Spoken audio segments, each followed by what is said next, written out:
আসসালামু আলাইকুম বন্ধুরা, আশা করি সবাই সুস্থ আছেন। বন্ধুরা, হুদ ফার্সি শব্দ যার অর্থ হলো তিমি। স্ক্রিনে বর্তমানে আপনারা ইরানের একটি অতি দ্রুত গতির যে সুপার ক্যাভেটিং টর্পেডো রয়েছে তার দৃশ্য দেখছেন।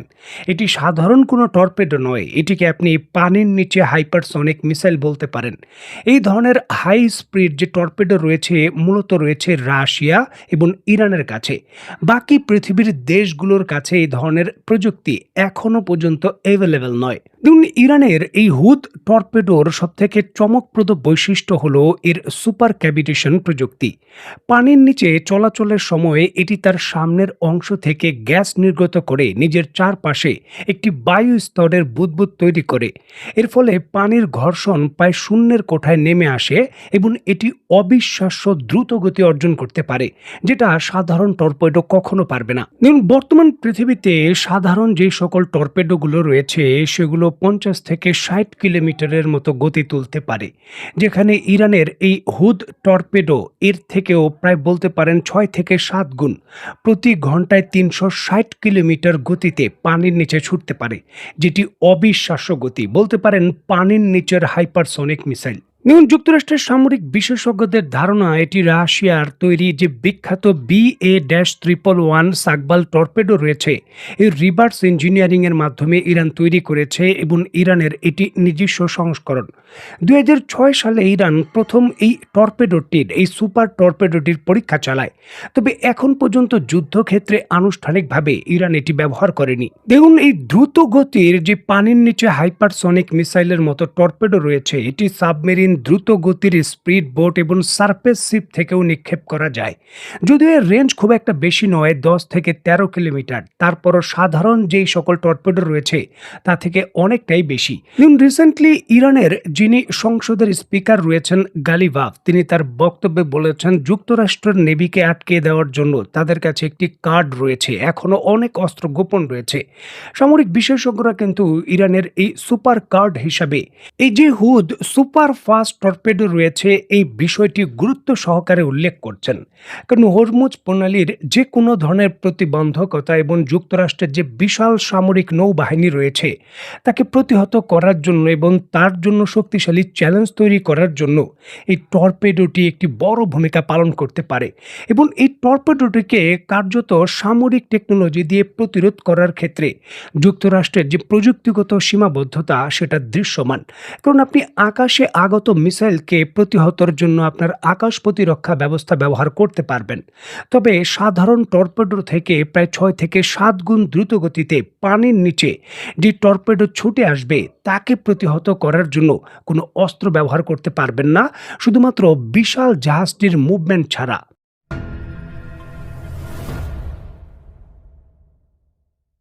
দেখুন, যদিও যুক্তরাষ্ট্রের নৌবাহিনী বিশ্বের অন্যতম আধুনিক এবং শক্তিশালী নৌবাহিনী, তারপরও ইরানের এই হুদ টর্পেডো তাদের জন্য বড় মাথা ব্যথার কারণ হয়ে দাঁড়িয়েছে।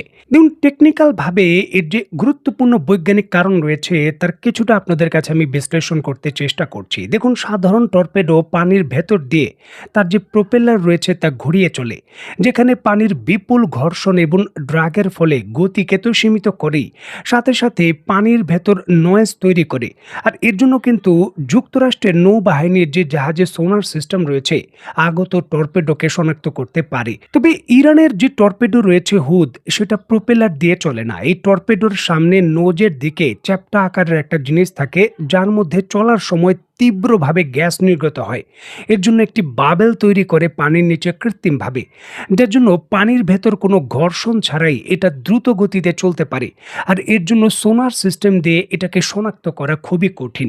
এছাড়াও যুক্তরাষ্ট্রের যে সকল সোনার সিস্টেম রয়েছে জাহাজে সেগুলো ঘন্টায় 80 থেকে 100 কিলোমিটার গতির যে টর্পেডো রয়েছে সেগুলোকেই শনাক্ত করতে পারে, যেখানে ইরানের এই টর্পেডোটির গতি ঘন্টায় 650 কিলোমিটার। এবং সামরিক ক্যালকুলেশন ইনফরমেশন বলছে ইরান যদি এই টর্পেডোটি তার বিভিন্ন ধরনের ছোট জাহাজ বা তার যেই সকল সাবমেরিন রয়েছে ছোট আকারের শ্যালো ওয়াটারের, সেগুলো হরমুজ প্রণালী থেকে যুক্তরাষ্ট্রের জাহাজকে লক্ষ্য করে নিক্ষেপ করে, মাত্র 50 সেকেন্ডের মধ্যে এটি সরাসরি গিয়ে যুক্তরাষ্ট্রের জাহাজে হিট করবে।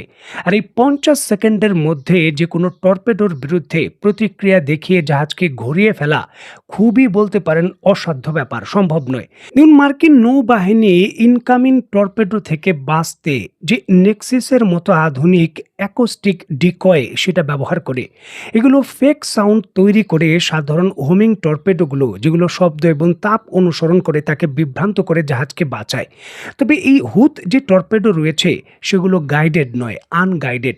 এগুলো কোনো ধরনের বাইরে থেকে গাইডেন্স সিস্টেম তারা কিন্তু করতে পারে না, কারণ যেহেতু বুদবুদের ভেতরে এটা থাকে, সোজাসুজি গিয়ে হিট করবে। আর এর জন্য মার্কিন যে ইনকামিং টর্পেডো থেকে বাঁচতে যে নেক্সিস অ্যাকোয় ডিস্ট্রয় যেই সিস্টেম রয়েছে সেটা বিভ্রান্ত করতে পারবে না এই হুথ টর্পেডোকে। দেখুন, হুথ টর্পেডোগুলো খুব একটা বড় নয়, তবে 2 টনের একটি বস্তু যদি 650 কিলোমিটার গতি বেগে যে কোনো জাহাজের একেবারে তলদেশে আঘাত করে বা সাবমেরিনে আঘাত করে, নিশ্চিতভাবে সেই সাবমেরিন এবং সেই জাহাজটিকে বিস্ফোরণ ছাড়াই কিন্তু অনেক সময় ডুবিয়ে দিতে সক্ষম। দেখুন, গতি এই জায়গায় বড় ফ্যাক্টর, বিশেষ করে হরমুজ প্রণালীর মতো সংকীর্ণ এলাকা যেখানে যুদ্ধ করাটা খুবই কঠিন। ইরান তার উপকূল থেকে সাধারণ লঞ্চার থেকে ওইগুলো ফায়ার করতে পারবে। এমন একটি গুরুত্বপূর্ণ হরমুজ প্রণালীর স্থানে সেটাকে উন্মুক্ত করে যাওয়ার জন্য যুক্তরাষ্ট্রের বড় বড় যে সকল যুদ্ধ জাহাজ এবং যে মিসাইল ক্রুজার রয়েছে সেগুলোকে নিয়ে যাওয়া এই ধরনের টর্পেডোর বিরুদ্ধে সরাসরি তাদের দাঁড় করিয়ে দেওয়ার সহজ টার্গেটের মতো।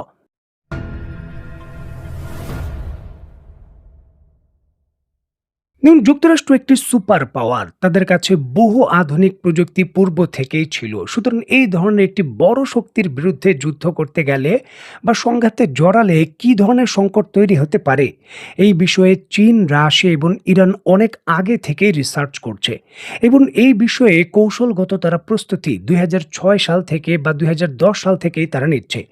15 থেকে 20 বছর তাদের প্রস্তুতি অলরেডি হয়ে গেছে এবং তারা গোপনে বহু প্রযুক্তি এখনো রেড লাইনের জন্য তারা রেখে দিয়েছে। যুক্তরাষ্ট্র যখন চূড়ান্তভাবে রেড লাইনগুলো অতিক্রম করবে, তখন ইরান সেই অস্ত্রগুলো ব্যবহার করবে, এমনটা দাবি হলো ইরানের। রেড লাইন বলতে ইরানের বিভিন্ন ধরনের যে তেলের কারখানা, তেল উৎপাদনের খনি, তাদের বিদ্যুৎ কেন্দ্র বা বিভিন্ন ধরনের গুরুত্বপূর্ণ যে বেসামরিক স্থাপনা রয়েছে সেগুলোকে হামলার বিষয়ে বলা হচ্ছে।